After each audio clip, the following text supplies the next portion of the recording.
حضور اکرم صلی اللہ علیہ وآلہ وسلم نے ارشاد فرمایا کہ جب اللہ تعالیٰ کسی کو بیمار کرتا ہے تو اپنا ایک فرشتہ اس کے پاس بھیجتا ہے کہ جاؤ پتہ کر کے آؤ میرا بندہ میری کسی سے شکایت تو نہیں کر رہا۔ فرشتے جاتے ہیں اور جب واپس آتے ہیں تو عرض کرتے ہیں کہ اے مالک، اس کے پاس تو جو بھی ملنے آیا اس نے یہی کہا کہ الحمدللہ،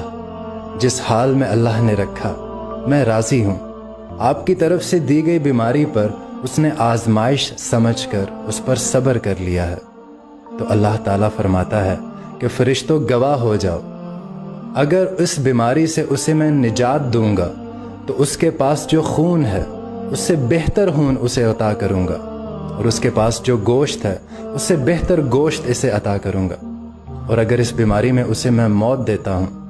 تو اسے میں جنت میں جگہ عطا کروں گا۔